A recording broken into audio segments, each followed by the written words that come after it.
Fellow tennis nerds, I hope you're well. Welcome to the Racket Observation program, show, whatever you want to call it. And if you have any observation, please reach out to Tennis Nerd Insta on Instagram or via contact us form on tennisnerd.net. Thanks for your observations. Please comment below if you have something you want to add to this. First of all, we start by apologizing. Emma Raducanu is not playing currently with the Yonex E-Zone. She was using it in practice, not blacked out, which was very surprising. And then she decided to not play this racket in the match, which I saw she played against Maria Sakkari in the United Cup. She did lose that match, so maybe there's a change on the horizon somewhere. Who knows? But for now, she is still with her Steam 100, which will be called the Blade Pro in April. So that's coming back as a frame, very popular on the women's tour. If you want her racket specs, they are on tennisnerd.net. Just search Emma Raducanu, and on her player profile, we've added the specs. So check that out if you're curious. If we're staying at the United Cup, Head has posted some pictures of Coco Gauff's lavender purple new boom racket. It's not a boom racket, it's her speed, but it's the new endorsed cosmetic of the new boom that is coming out soon. Head's power line, now that the Instinct is extinct. And interesting to try these rackets. I have not tried them yet. There will be loads of racket releases and maybe some racket testing fatigue to come in 2026. But I'm curious about this one. I find the boom to be pretty comfortable, but not maybe as stiff and powerful as some of its competitors, the Pure Drive or the E-Zone. What do you think about this cosmetic? I think it looks pretty much like the E-Zone, but a little bit more purplish. But if you like it, let me know. I know many of you prefer like blacked out glossy rackets, but you need some color as well in life, right? So we do see more colorful rackets coming back. In last week's episode, we talked about players going to the speed, especially from the Blade. There have been a few more observations and some clarifications. Thanks, Carlos, for sending some along. Lukas Neumeier from Austria, he is playing the TGT 301, which is the Sinner mold with the shared holes. We have Carvalles Baena, used the Steam 99.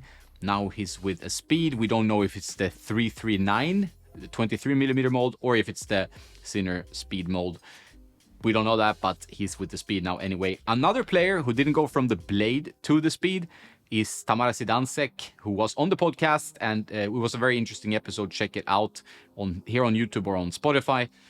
And she is now using the speed instead of her V-Core, and she's playing well. So it was a good change for her. Not sure which speed she is using. Maybe I can reach out and ask her.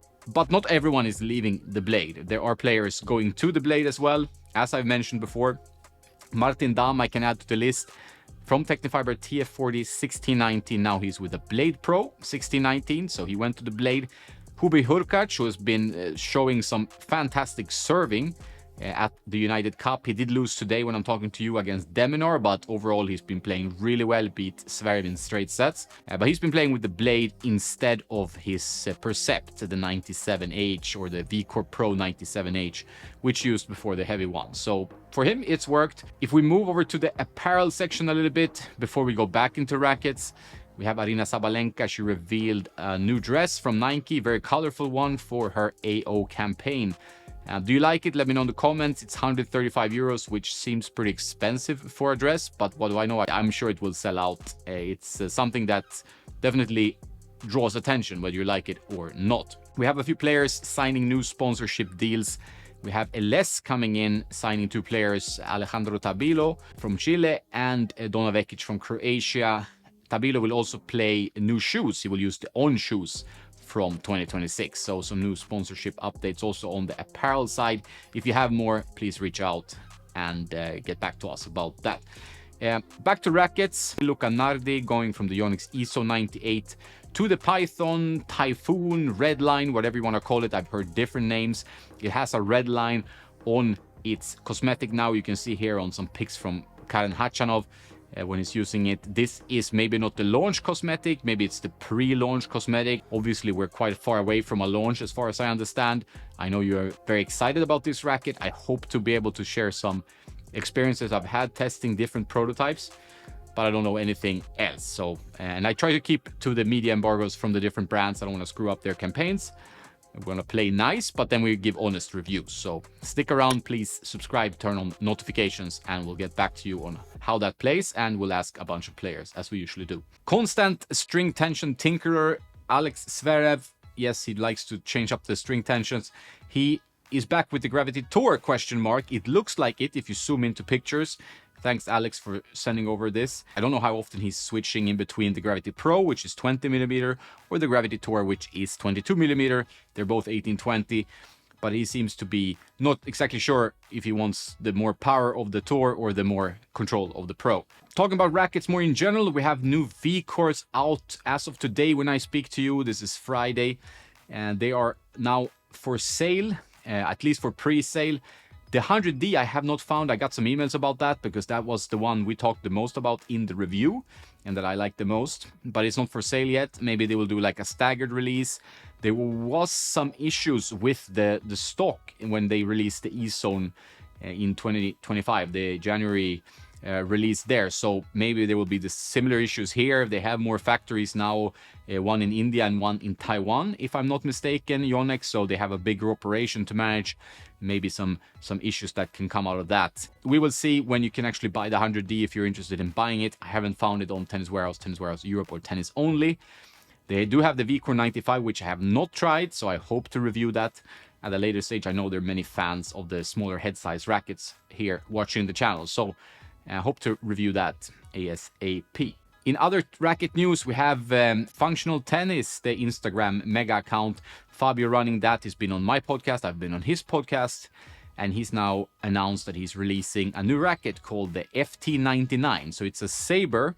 You know the Sabre, the training tool that he made famous and that's been doing really well. Now he's trying to make that kind of racket, but into a bigger head size, a normal racket you can play in matches and so on. I've tried a prototype for quite a while and I have a review brewing. I'm working on it. I'm not sure exactly when I can release it. I will ask Fabio about that. But if you're interested in a 99 square inch control-oriented racket, I would call it, then the FT99 might be worth checking out. Technifiber TFX1 will be called Fire from February. Not sure if there will be a new racket or just a rebrand or a renaming of that racket. They have Sloane Stevens now using this model instead of her head Radical, and she has matched her dress and the racket here, so it's going to be white and yellow like the previous generation of TFX1, but a new name, Fire. Wilson are bringing out the Pro Staff Classic Tribute. This could just be a cosmetic of the Pro Staff V14 endorsed here by Grigor Dimitrov, still using his racket, not switching to the Python and Jiri Leheshka. So it might just be a cosmetic update of the V14, but we will see on the 15th. From one check to another, has Jakub Mensik switched to the new Wilson Blade version 10? It looks like that, judging by the green grommet. More information to come in April.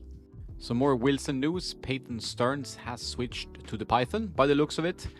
And one more player joining the Python or Redline gang. Is Emma Navarro leaving Fila for ASICS? It looks likely based on recent clips. And last but not least, ASICS are bringing out the Solution Speed FF4 very soon, so stay tuned for a review. Well, that's about that for today. I think I missed a bunch, but if we're doing this pretty regular occurrence, then I will update you soon again. Please reach out, Instagram, Tennis Nerd Insta, or via tennisnerd.net contact us form. Thanks for watching, have a nice day, and don't forget to play some tennis.